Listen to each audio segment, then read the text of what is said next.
Desde nuestros estudios en Washington, Poder Latino.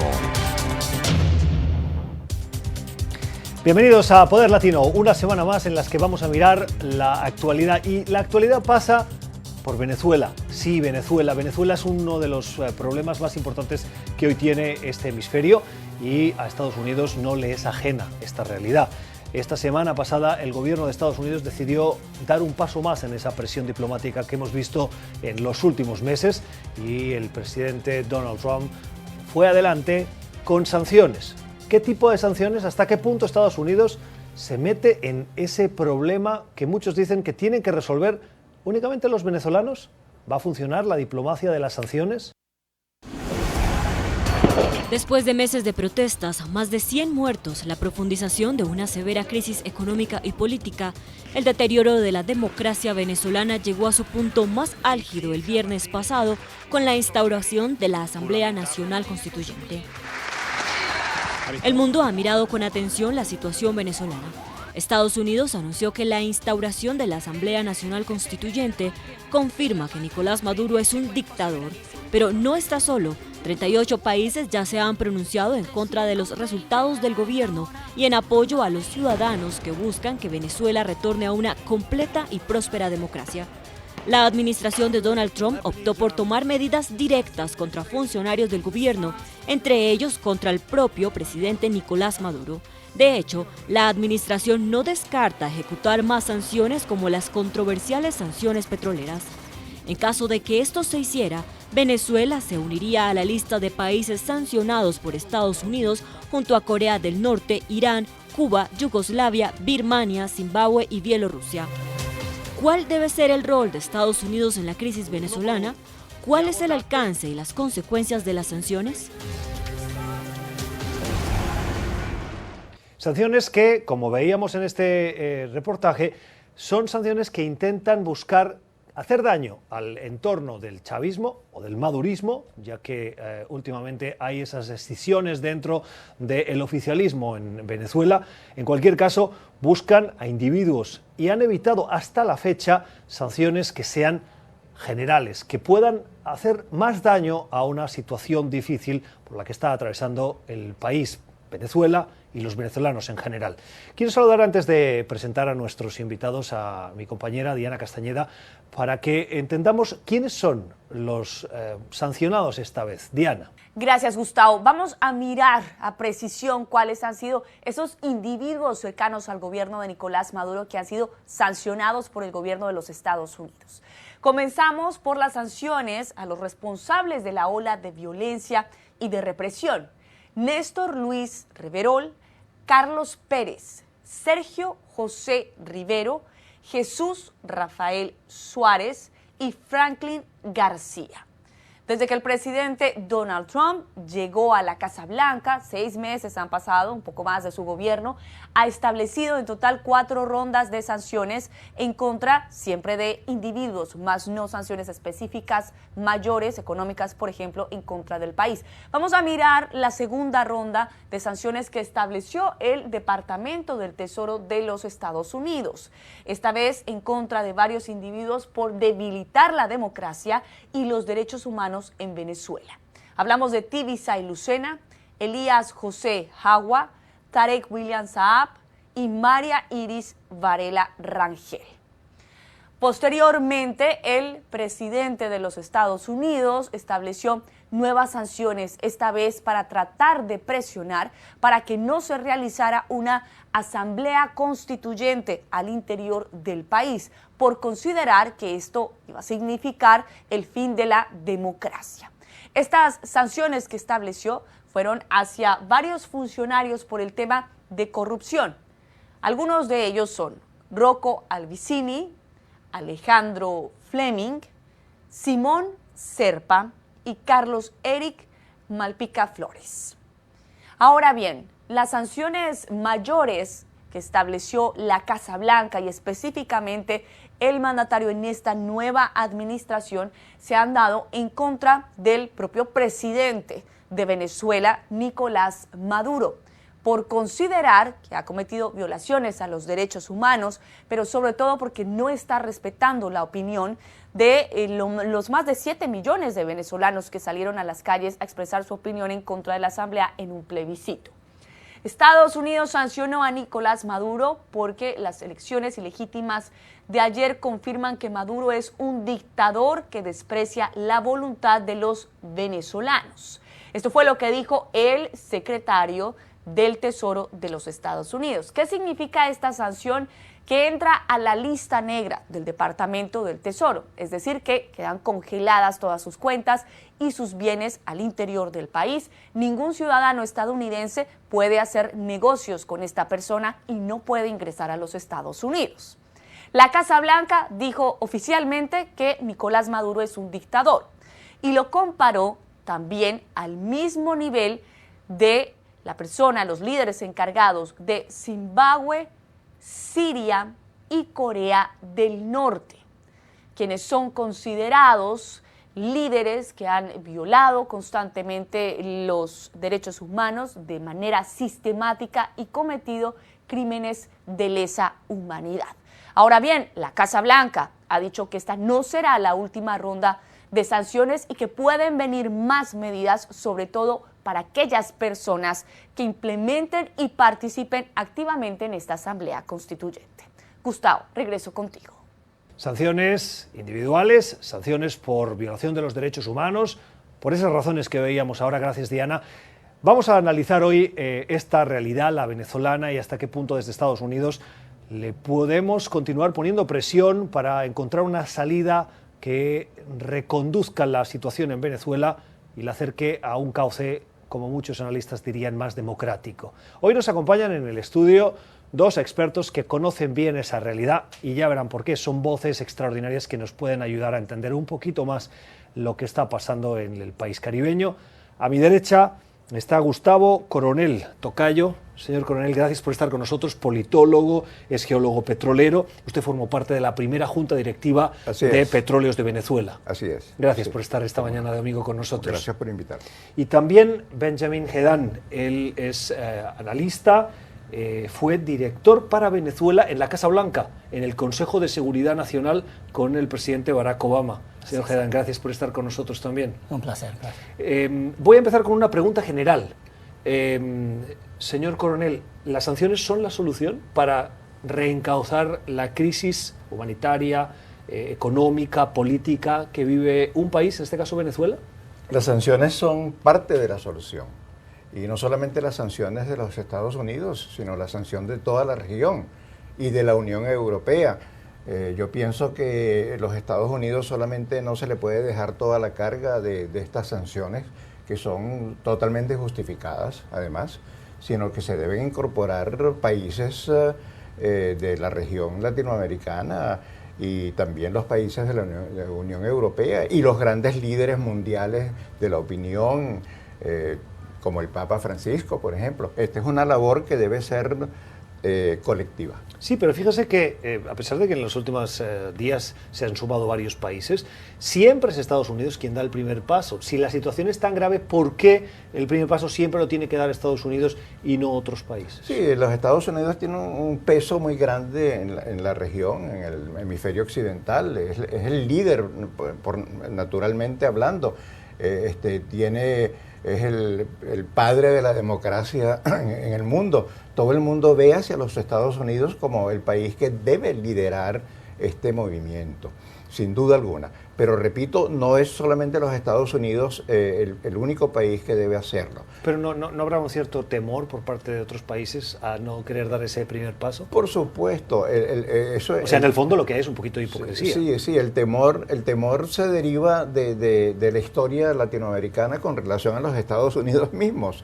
El gran obstáculo en la OEA, por ejemplo, para sancionar a Venezuela tiene que ver con el viejo principio de la no intervención, que colide con el principio de la Carta Interamericana, Democrática Interamericana. De manera que en el pasado los países de América Latina tenían mucho recelo de los Estados Unidos porque decían que el país fuerte oprime al país débil. Bueno, se lo ganaron a pulso también, ¿no? Por supuesto. Solo hay que conocer un poquito la historia del siglo XX de América Latina para saber que hay razones para tener esos temores. Hay muchísimas razones, excepto que ahora la situación ha cambiado radicalmente. Ahora se trata de proteger a un país, a un pueblo oprimido por un narcorrégimen de criminales y ladrones, que es lo que existe hoy en día en Venezuela. Señor Gerán. Sí, bueno, cuando yo trabajaba en la Casa Blanca, la idea siempre era liderar, pero a través de la región, y buscar y coordinar e impulsar una respuesta regional. Creo que este es el propósito de la Casa Blanca ahora, pero yo temo que ellos tengan ahora menos capacidad por el perfil muy negativo del presidente Trump y tal vez su falta de credibilidad en términos de presentarse como un defensor de derechos humanos y de normas democráticas. Por eso es más importante aún ahora que la respuesta viene de la región y viene de la OEA, pero sin el liderazgo siempre con un perfil tan alto de nosotros. ¿Es comparable la situación de Venezuela con la de Cuba, por ejemplo? Me refiero a que estamos viendo unas acciones directas sobre determinados individuos en un país que ya se está considerando, lo veíamos esta semana en boca de los portavoces de la Casa Blanca, no como una democracia, sino como una dictadura. Y el matiz es importante, porque algunos dirán, no, oiga, esto hace tiempo que pasa así, pero diplomáticamente no se había dado el paso de utilizar ese lenguaje, esa terminología tan contundente. Sí. En Cuba también hay represión, hay elecciones que son elecciones que no permiten la pluralidad de partidos, por ejemplo, y en cambio no se buscan esas sanciones. Sí, bueno, el contexto histórico es diferente. Por muchos años Fidel Castro fue visto en la región como el gran símbolo de la resistencia latinoamericana contra el Imperio del Norte. Era una especie de ídolo de los latinoamericanos, no solamente de los de la izquierda política, sino inclusive los de la derecha. Todos los presidentes latinoamericanos iban a Cuba a visitarlo, a rendirle pleitesía. No solo los latinoamericanos. No solo los latinoamericanos. Era un símbolo romántico, sentimental de esta resistencia. Hoy en día Maduro no tiene nada que ver con eso. Maduro es una persona rechazada por toda la opinión pública internacional. Es una familia de narcotraficantes, su vicepresidente le acaban de confiscar $500 millones en los Estados Unidos, el Reverol, el ministro del Interior, es también un narco, y esta lista de sancionados son todos miembros de es una pandilla lo que está en el poder en Venezuela. Sí, yo no creo que hay que aceptar la dictadura cubana, ¿no? Al revés, es importante que todos seamos consistentes en eso y decir si vamos a criticar a la falta de democracia ahora en Venezuela, que hay que decir que en Cuba la represión también es insoportable. Pero la crisis ahora es en Venezuela. Cuba es una dictadura, pero estable. Por eso hablamos y enfocamos en lo que está pasando en Venezuela, no por decir que está bien en Cuba. Sí, pero ni siquiera es una dictadura estable la de Cuba, más aún. Yo creo que hay una conexión muy estrecha entre la dictadura cubana hoy en día y la dictadura venezolana. Más aún, yo creo que Cuba tendría gravísimos problemas económicos si cayese Maduro mañana. Y esa es una de las razones por las cuales hay un triángulo fatídico aquí entre Venezuela, Cuba y los Estados Unidos. Lo que también puedo agregar es que tenemos todavía una oportunidad para defender a las instituciones democráticas que quedan en Venezuela, aunque viven en una situación bastante frágil y bajo una amenaza fuerte. En Cuba, obviamente, ¿no? Hace mucho tiempo, pero en Venezuela creo que también por eso tenemos este enfoque tan importante, ¿no?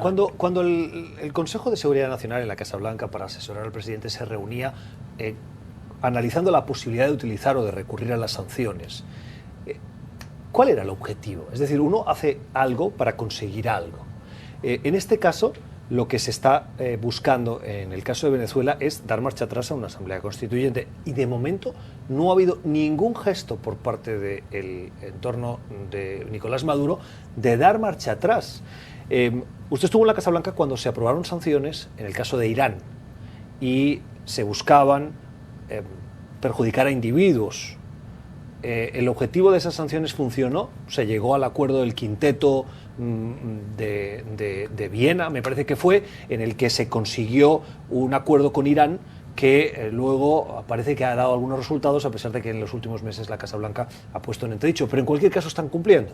En el caso de Venezuela no ha habido ni un paso tras esas sanciones. Es así por ahora, pero hay que también enfocar en las demás personas del círculo íntimo de Maduro, ¿no? Porque la señal que emitimos nosotros no es solamente para los que castigamos, ¿no? Sino también a los demás, que están a la espera de sanciones que tal vez vienen y tal vez no, y tienen la posibilidad de cambiar su actitud y su posición dentro del sistema. ¿Y eso no los refuerza? Es decir, ¿no tiene el efecto precisamente contrario? Es decir, ante el desastre de la gestión económica, humanitaria, política del gobierno actual, el hecho de que haya sanciones no genera un enemigo externo que contribuye a decir, lo ven, nos atacan, y en el fondo nuestros males son fruto de este ataque externo. Sí. Yo no lo creo. Yo pienso que las sanciones individuales no tienen un efecto inmediato sobre esos personajes, porque estamos viendo, por ejemplo, que cada vez que sancionan a un personaje de estos, Maduro automáticamente lo promueve o le da la espada de Bolívar, le hace un reconocimiento como que si fuese un héroe. No, yo creo que el propósito de las sanciones es para ir aislando moral, éticamente, diplomáticamente al gobierno de Maduro del resto de los países democráticos del planeta. Yo pienso que estas sanciones individuales son importantísimas desde el punto de vista de los principios que animan al gobierno de los Estados Unidos, que es el de defender la democracia, el respeto a los derechos humanos y todo lo que esta gente está violando hoy en día en Venezuela. Pero reconozco que se necesitan algunas cosas más. ¿Qué más haría falta? Bueno, lo que necesitamos más que nada es un consenso en la región y acciones de la OEA. Y este es lo que buscábamos nosotros en aquel momento. Era prioridad para nosotros, pero de un poco más bajo el perfil, porque no queríamos romper el consenso que estábamos generando, ¿no? Y estábamos defendiendo, por ejemplo, en aquel momento el derecho constitucional del referéndum revocatorio. Ahora hay otros caminos, ¿no?, que buscan y anda en la oposición. Pero la idea es generar un consenso que nos falta totalmente por el comportamiento irresponsable del caribeño. Lo que pasa es que consenso que no se consiguió. Recuerden que en la última Asamblea General de la Organización de Estados Americanos no hubo consenso para impulsar un documento que fuera de presión diplomática. ¿Y por qué no avanzó? Porque en el fondo el CARICOM, es decir, los países del Caribe, que tienen una altísima dependencia probablemente energética, hay otros motivos, de Venezuela, gracias al petróleo, se dividió entre el no y la abstención, consiguiendo que no hubieran los 23 votos necesarios para que esa resolución avanzara. Hay quienes dicen que eso se debe a la dependencia energética. Hay otros que dicen que eso se debe al chantaje por la corrupción del conocimiento que tiene el gobierno venezolano por el tema del narcotráfico de esos gobiernos y que por lo tanto los tienen agarrados. ¿Eso es cierto? Es difícil entender los motivos, pero para mí es cuestión moral y pragmática. Seamos francos. Usted estuvo en el Consejo de Seguridad Nacional y tiene información.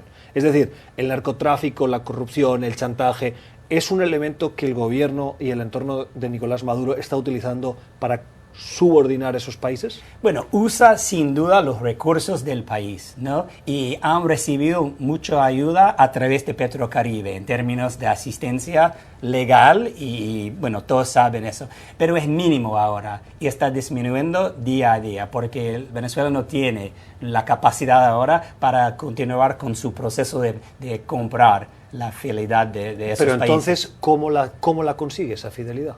Sí, es que ya está consiguiendo mucho menos fidelidad de la que estaba obteniendo en el pasado inmediato. Sí, pero la sigue cosechando. La última votación dio este resultado. Claro, pero ya vemos países dentro de CARICOM, como Jamaica, como Barbados, Trinidad se abstiene, Trinidad no está a favor de Maduro. Es decir, hay un cambio en la actitud lento de estos países. porque ven que la ayuda de Venezuela se está disipando. Esto es Poder Latino. Hoy hablamos sobre Venezuela. ¿Las sanciones van a funcionar?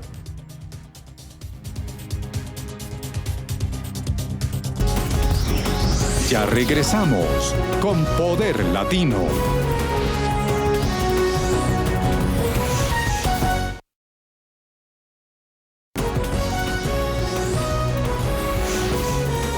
Continuamos con Poder Latino.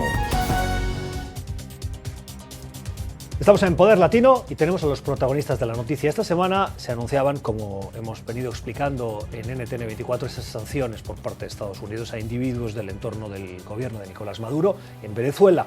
Vamos al Departamento de Estado. Está allí el subsecretario adjunto del Departamento de Estado para Asuntos del Hemisferio Occidental, el señor Michael Fitzpatrick. Señor Fitzpatrick, gracias por estar hoy domingo con nosotros. Buenos días. Muchas gracias, Gustavo. Señor Fitzpatrick, sabemos que hay sanciones. ¿Van a venir más sanciones de las que ya se han anunciado? ¿Están preparando ustedes nuevas? Si son las últimas o no, todo depende de la conducta y las acciones del régimen del presidente Maduro. Ojalá que sean los últimos necesarias, ojalá que puedan empezar a entrar en un diálogo serio esta vez con la oposición, con los partidos políticos en Venezuela. Siempre tenemos fe, quizás no tanto el optimismo, pero vamos a intentar, vamos a continuar buscando una salida negociada democrática. La gran novedad de las sanciones que hemos conocido esta semana seguramente tiene un nombre: Nicolás Maduro, el presidente. Son sanciones que van directas a la cúspide de esa pirámide del gobierno de Venezuela, pero nos llamaba mucho la atención que no estuviese Diosdado Cabello. Sigue sin estar en esa lista de sanciones y en los últimos meses hemos conocido noticias una tras otra con acusaciones de la altura de que él es el capo, el líder de un conocido cártel, que es el cártel de los Soles. ¿Por qué Diosdado Cabello no está entre los sancionados? Quizás tiene que preguntarle a él, pero yo también diría que hay un montón de personas involucradas en un montón de crímenes, altos miembros del régimen Maduro, y solamente hemos empezado quizás con estas sanciones, pero es un proceso largo, legal y muy detallado, y no vamos a estar tocando personas porque hoy es mañana o depende del día de la semana. No, vamos a hacer esto en una forma muy seria, y como dije, no hemos terminado. O sea, permítame, si no está, ¿es que ustedes no tienen las pruebas lo suficientemente sólidas como para sancionarle? Y si me permite también, en la pregunta de las sanciones, también las personas que ya están en la lista pueden salir de la lista, todo depende de su conducta.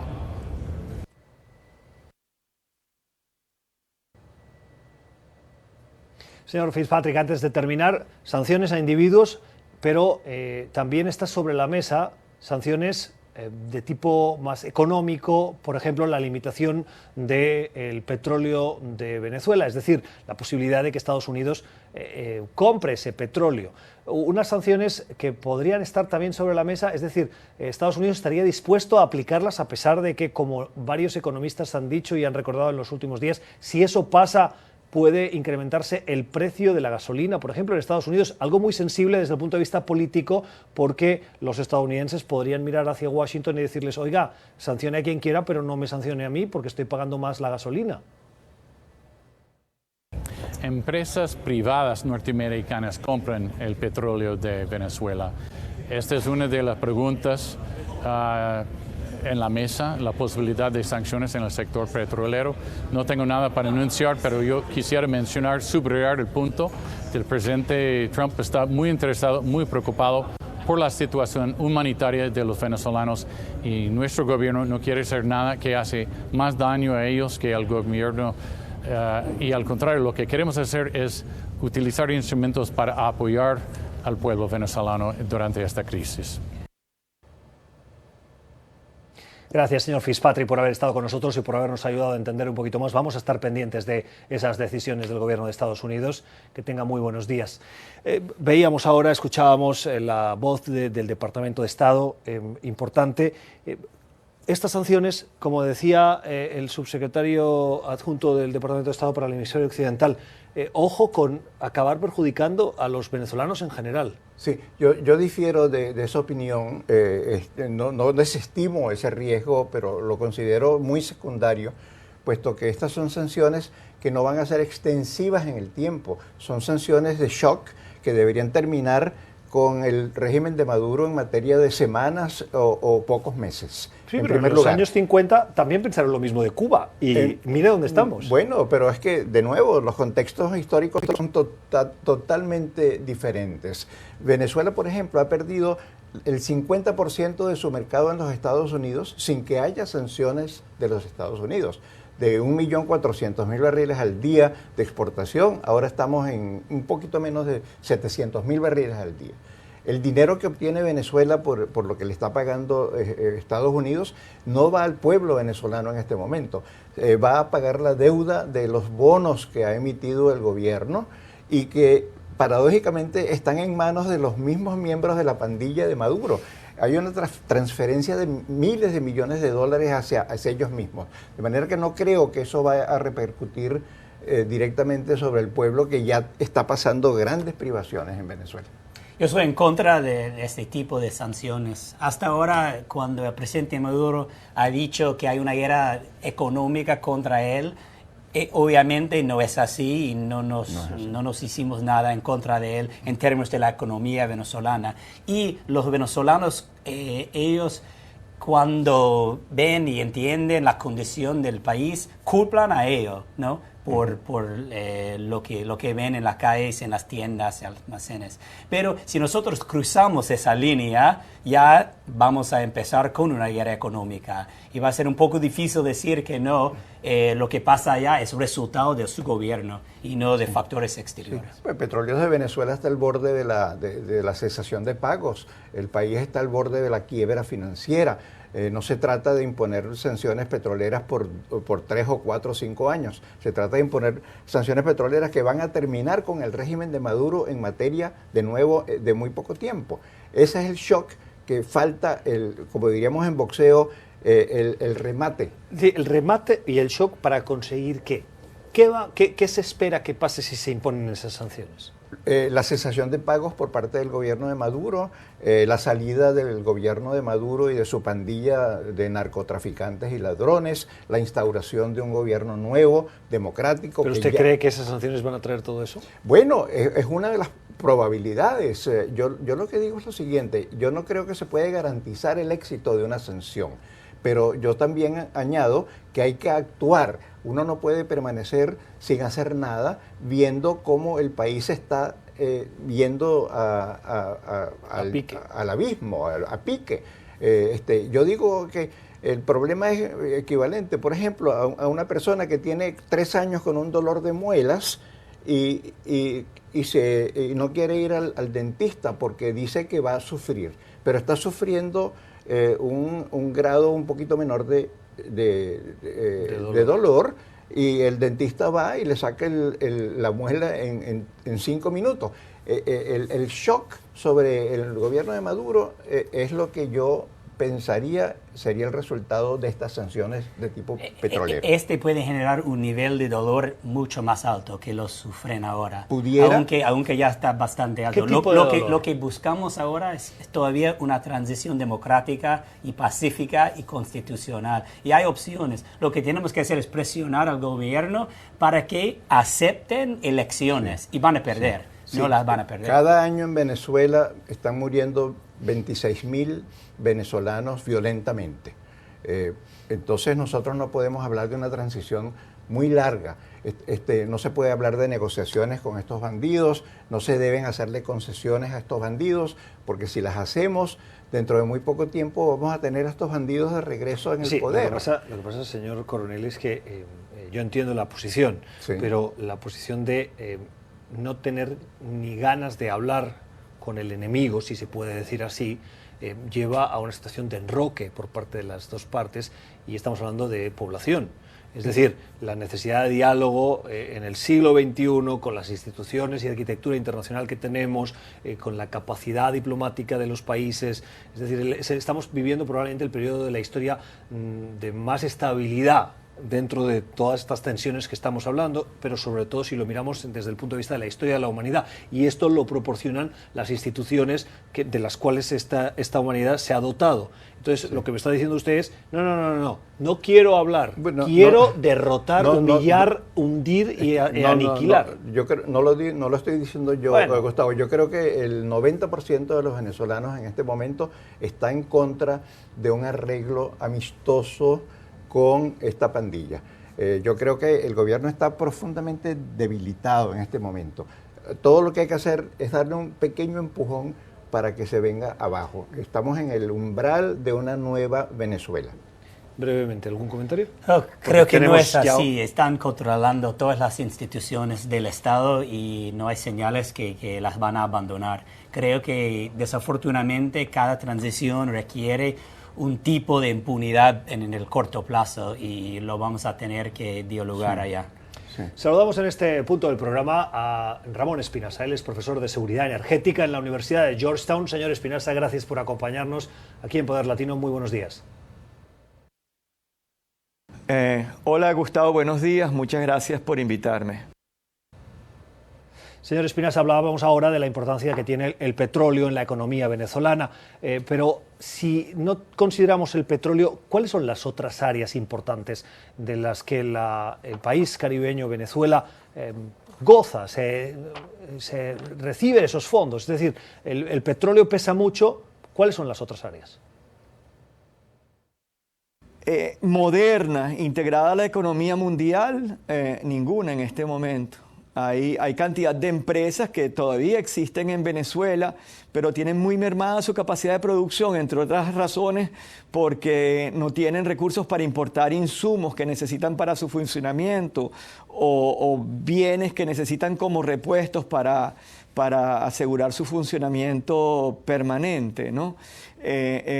Siempre se ha hablado de la Venezuela postpetrolera. Lo que estamos viviendo ahorita es esencialmente la Venezuela postpetrolera, la Venezuela rentista, un país que realmente típicamente había sido muy vulnerable, ahorita es muchísimo más vulnerable por la destrucción de los esfuerzos que se habían hecho de diversificación en el pasado. Lo comentábamos ahora, la importancia de las sanciones y el debate sobre si hay que aplicar esas sanciones sobre esa importante fuente de ingresos que es el petróleo. ¿Usted cree que esas sanciones pueden dar buen resultado? Es decir, ¿cuáles serían las consecuencias de unas sanciones sobre el petróleo venezolano? Eso es bueno aclararlo.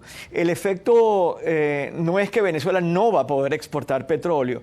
Sin embargo, este petróleo que ahorita viene a los Estados Unidos se debería dirigir a otros mercados donde el rendimiento de ese petróleo es menor. Es decir, ese petróleo va a haber que venderlo a un precio menor que al que se vende en Estados Unidos, porque en Estados Unidos es donde la valorización del crudo venezolano es mayor. Primero porque queda a muy poca distancia. Son 4 días de navegación comparado con 4 semanas que tarda en llegar un cargamento a Asia, que es seguramente un destino donde se destinarían estos cargamentos que vienen a Estados Unidos. Pero segundo, porque en Estados Unidos hay una serie de refinerías que se han adecuado para tomar el crudo venezolano. Y me voy a permitir explicarme. El crudo venezolano es un crudo típicamente de mala calidad, es un crudo muy pesado y ácido, es muy denso, tiene azufre, tiene metales, y para refinarlo, para obtener productos finales de este crudo tan pesado, hay refinerías que se han especializado en ello. Uno es el sistema Citgo, que controla PDVSA, pero también hay otra serie de refinerías, de refinadores privados norteamericanos que se han dedicado a tomar crudos venezolanos. Valero sería una empresa afectada por esto. Entonces, en la medida en que ese crudo venezolano no venga a Estados Unidos, estas refinerías se dedicarán a tomar otros crudos y eventualmente esto podría tener un efecto de mediano plazo sobre los cargamentos de Venezuela que vienen a los Estados Unidos, porque estas refinerías ya se habrían hecho clientes de otros proveedores y Venezuela perdería un espacio de mercado que le ha llevado lustros generar. Entonces, los cargamentos deberían ir a lugares más lejanos, refinarse seguramente a precios menores que los que se refinan aquí y con mucho menores rendimientos. Entonces, se agudizaría la situación de escasez de recursos que ya sufre Venezuela.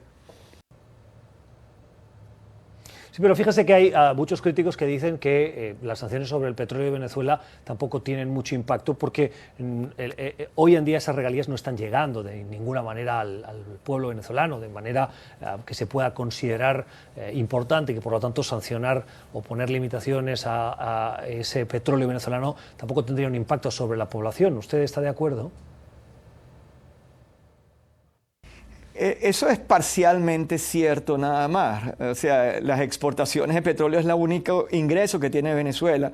Si bien hay corrupción, se destina parte del dinero a comprar insumos para reprimir a la población, sí hay una fracción muy importante que se destina a importar bienes básicos que la población requiere. Sin duda no van a recortar ni en los montos que se están desapareciendo, ni en comprar bienes. O sea que el residuo, que es la compra, si se quiere verlo así, que es la compra de bienes básicos, es la que más va a sufrir en la eventualidad de un embargo. O sea que si sería la población típicamente la más vulnerable, la población más indefensa en una situación de escasez de recursos, la que más sufriría.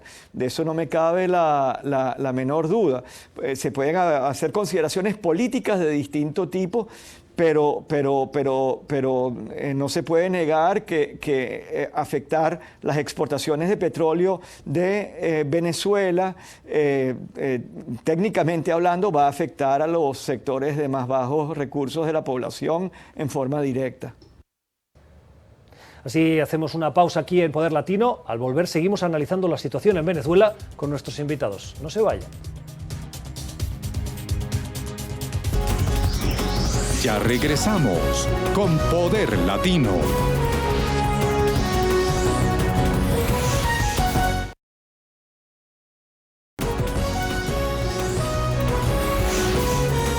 Continuamos con Poder Latino. Estamos en Poder Latino hoy con Gustavo Coronel y con Benjamín Gedán.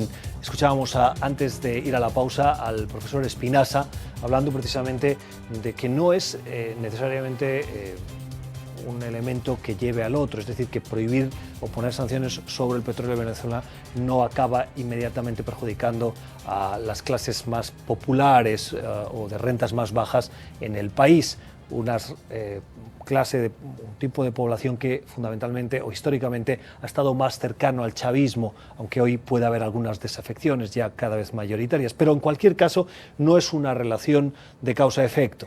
El problema, el impacto de unas sanciones petroleras sobre Venezuela serán esencialmente sobre el gobierno de Maduro, más que sobre el pueblo venezolano. Yo creo que el gobierno de Maduro depende casi exclusivamente en este momento de los ingresos que se derivan de su exportación petrolera a los Estados Unidos.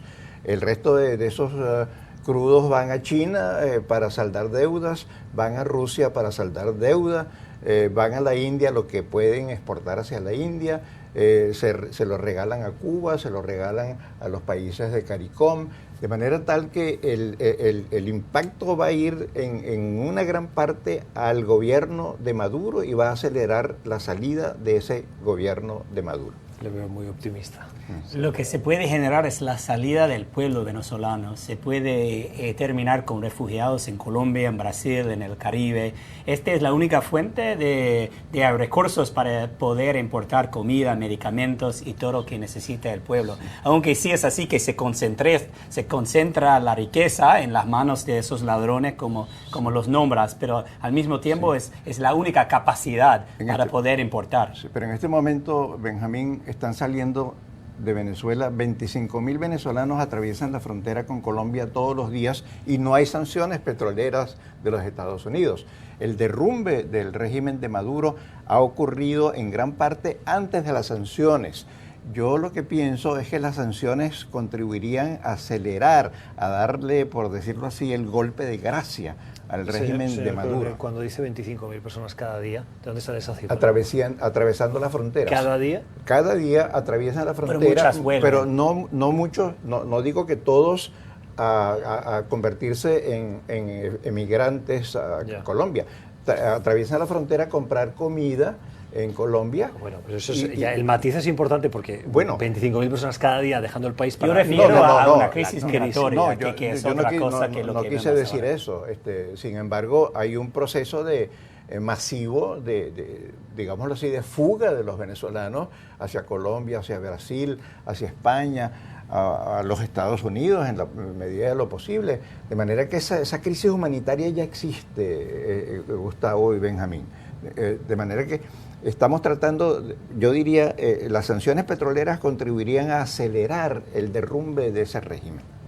¿Ustedes creen que precisamente en aras de la apuesta diplomática el gobierno puede estar en algún punto, puede entrar en una fase de cesión por darse cuenta de que no tiene ninguna otra salida y que esa cesión pueda implicar, por ejemplo, como me contaba en una conversación informal, sin confirmarme que esto estaba pasando, pero me dijo, esto es un escenario plausible y quería conocer su opinión, que, por ejemplo, Tarek El Aissami, Diosdado Cabello, determinadas figuras altas del gobierno venezolano digan, esto no va a ningún Pereira, vamos a intentar dar marcha atrás de manera controlada y, por ejemplo, nos exiliamos en Cuba, nos vamos a Ecuador, nos vamos a otros países y nos creamos una especie de inmunidad, de tal manera que al ellos tener esa inmunidad dan un paso atrás, dejan tirado el proyecto y consiguen que se reencaucen las cosas por la vía de la oposición, por decirlo de alguna manera. ¿Es esa una solución que puede estar considerando la diplomacia internacional, señor Galán? Sí, y no dudo que la oposición está pensando en esos términos, aunque obviamente no van a decir eso, ¿no? Porque en cada tipo de transición, cuando el gobierno todavía tiene sus recursos y su firmeza, hay que ofrecer algo a ellos, ¿no? Y si son ladrones, como tú dices, no van a querer quedarles allá. Pues no para todos, pero impunidad para algunos es tal vez factible. Sí. Y yo digo que ese es el gran dilema que se le presenta, el dilema real que se le presenta a Venezuela en este momento. No es la pérdida material, sino es la pérdida espiritual que implicaría una negociación con estos ladrones, con esta pandilla que tiene 18 años saqueando al país. Es posible que eso se llegue a dar, se ha dado en otros países, se ha barrido la basura debajo de la alfombra en España, en Chile, en Polonia, en muchos otros países, pero yo creo que la solución nunca está en esa media solución de transición pacífica con los criminales que nos han destruido. Tiene que haber una sanción moral, la justicia tiene que aplicarse, porque si no se aplica la justicia, se aplicará la venganza. Lo que pasa, yo entiendo, tenemos que ir a una pausa para la publicidad, y entiendo el punto suyo, pero cuando miramos el caso como el proceso de paz de Irlanda del Norte, cuando vemos el proceso de pacificación de otros conflictos internacionales, siempre en esa mesa de negociación ha habido un momento en el que se ha tenido esa concesión, que es el precio que se paga para que no haya un derramamiento de sangre innecesario. Entonces, de su posición deduzco que ustedes que no quieren ni contemplarlo.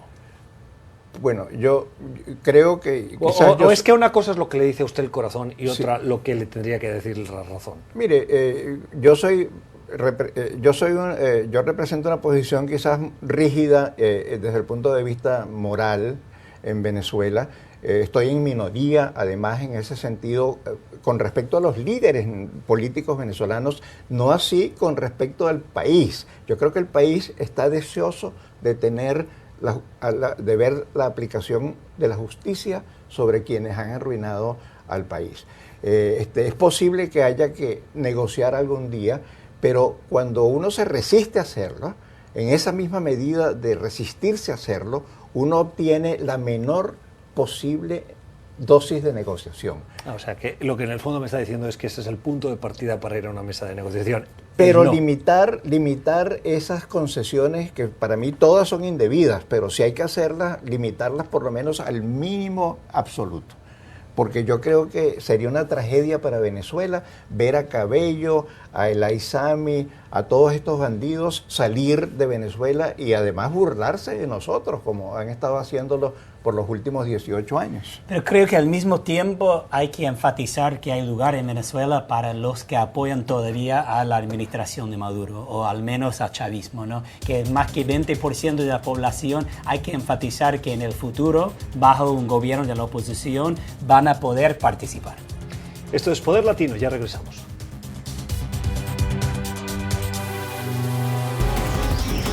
Ya regresamos con Poder Latino.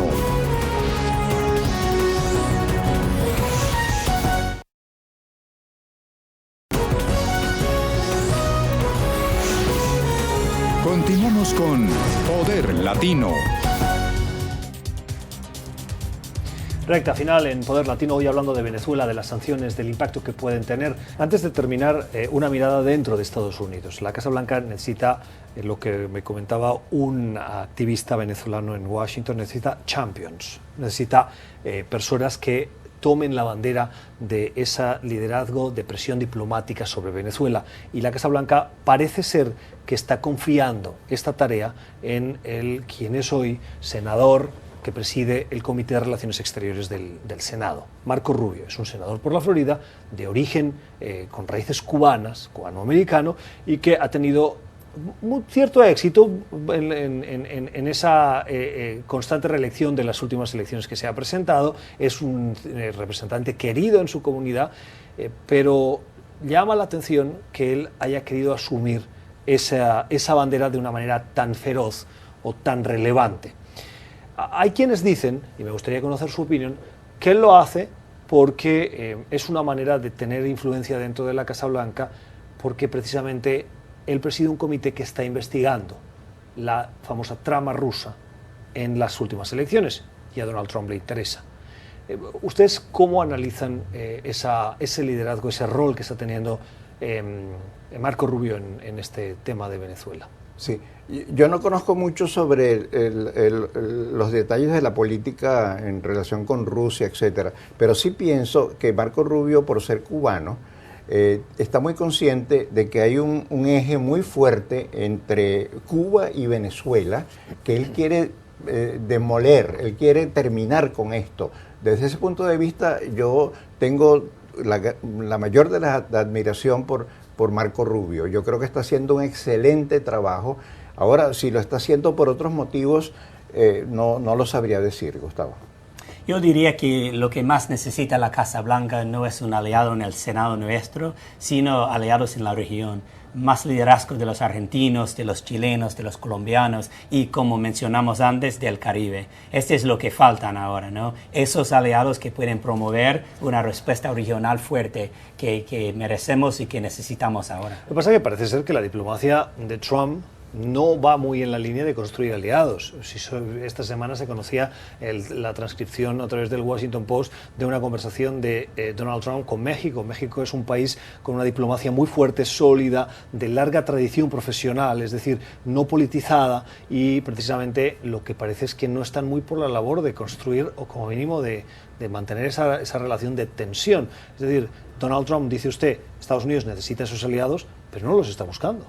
Por eso es peor aún, ¿no? Porque emitió noticias esta semana que el Departamento de Estado está pensando en sacar el rol de la misión de la defensa de democracia, ¿no? De su misión formal. Pues, y sí, el comportamiento diplomático de la Casa Blanca, que es complicado y no siempre muy eficaz. Complicado, dice. Sí. Qué delicado. Yo leí esto que me preocupa profundamente, este asunto de abandonar el concepto de democracia, que es fundamental para este país, ¿no? Para los principios que animan a este país. Sin embargo, yo pienso, por ejemplo, que si Rubio desde el Senado se alía, o como debe estar aliado con Luis Almagro, que para mí es un héroe de todo del drama venezolano, yo creo que podemos llegar a algo. Creo que Rubio y Almagro, si se ponen de acuerdo, pueden implantar sanciones muy efectivas en contra del narco régimen venezolano y terminar de paso con la situación cubana, que es también deplorable, ¿no? El análisis de nuestros invitados, que hoy nos han ayudado a poner un poquito de luz sobre las profundas sombras que se ciernen sobre Venezuela, considerado por muchos analistas como el principal problema que hoy tiene América Latina. Gustavo Coronel, Benjamín Gedán, gracias a los dos por haber estado con nosotros. Con ustedes nos encontramos la semana que viene en Más Poder Latino. Gracias por escogernos para estar informados. Feliz domingo. Una producción de NTN 24 con la colaboración de El Tiempo Latino, una publicación del Washington Post y la George Washington University.